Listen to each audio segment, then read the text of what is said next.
ఓ జ్ఞానవంతురాలైన భార్య భర్త విషయంలో ఆలోచిస్తుంది. వింటున్నారా?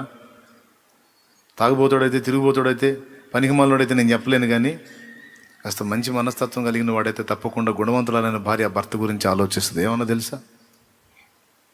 నా భర్త ఎదుట నడవవలసిన తీరునే నేనున్నానా? ఆయన నన్ను బట్టి సంతోషిస్తున్నాడా? ఎక్కడన్నా నేను ఆయనకి అభ్యంతరకరంగా ఉన్నానా? ఎక్కడన్నా నేను ఆయన ఆయాస పెడుతున్నానా, బాధ పెడుతున్నానా? ఎక్కడన్నా నేను అగౌరవంగా ఉన్నానా, ఆయన అంటే రెక్లెస్గా ఉన్నానా? ఎక్కడన్నా నేను నా చర్యలతో ఆయన్ని తృణీకరిస్తున్నానా? అయ్యో, నేను సరిచూసుకోవాలి అని ఒక నీతిమంతురాలు, గుణవంతురాలైన భార్య అనుకుంటుంది. ఆయన ఒకవేళ లోపాలు కలిగి ఉంటే ఉండొచ్చేమో, కానీ నా విషయంలో, నా ప్రవర్తన విషయంలో మాత్రం ఆయనకి ఎక్కడా కూడా నేను అభ్యంతరకరంగా ఉండకూడదు అని తీర్మానిస్తుంది ఒక పతివ్రత, గుణవతి అయిన భార్య, యోగ్యురాలైన భార్య, జ్ఞానవంతురాలైన భార్య. దేవునికి మనం సేవ చేసేటప్పుడు, దేవునితో కలిసి నడిచేటప్పుడు, దేవుడు మన సంఘం అంతటిని కలిసి ఏమని పిలిచాడు? నా ప్రియురాలా అని పిలిచాడు. మనం ప్రియుడా అని పిలుస్తున్నాం. అర్థమైందా? ఈ అనుభవంలో నుంచి మనం చూస్తే, నిన్ను సృష్టించిన వాడు నీకు భర్త అయి ఉన్నాడు. మనందరికీ యజమానుడు, భర్త, నాథుడు, రక్షకుడు, పోషకుడు అన్నీ ఆయనే. గుణవతి అయినటువంటి భార్య భర్తను అన్ని విషయాల్లో ఎలాగ నేను గౌరవిస్తున్నానో, ప్రేమిస్తున్నానో వెరిఫికేషన్ చేసుకున్నట్టు, మనం కూడా ప్రభు విషయంలో ప్రతిదీ కూడా పరిశీలించుకొని, గమనించుకొని, జాగ్రత్తగా నడుచుకున్న ఎడల ఏది ఉంటుంది నీ ముందు? నీకు అడ్డు ఏది ఉంటుంది? నిన్ను ఏది బాధించిద్ది?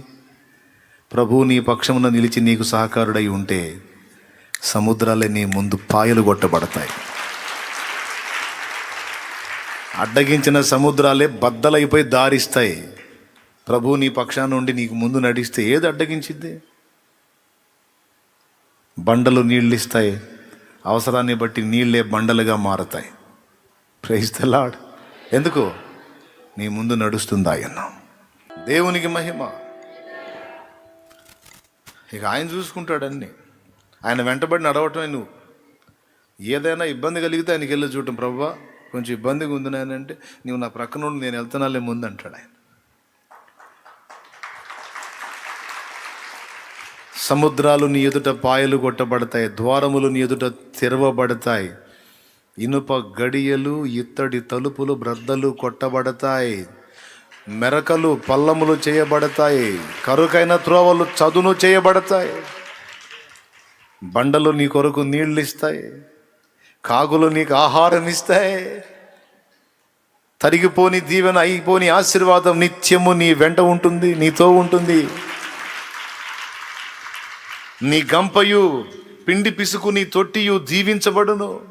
నువ్వు వెలుపలికి వెళ్ళినప్పుడు, లోపలికి వచ్చున్నప్పుడు ఆశీర్వదించబడదు.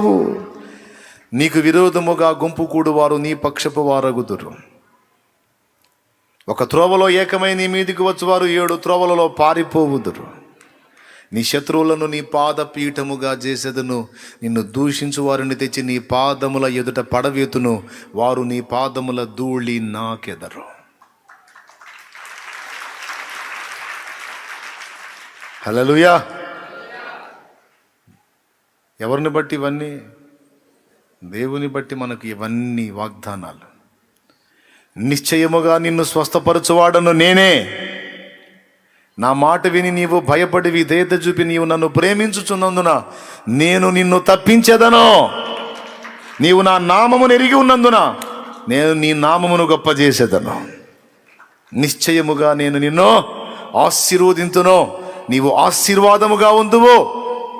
నీ సంతానము దీవించబడును. నిన్ను దూషించువాడు శాపగ్రస్తుడగును. నిన్ను ఆశీర్వదించువారు ఆశీర్వదించబడు. నేనున్నాను నీకు తోడు. దేవునికి మహిమ.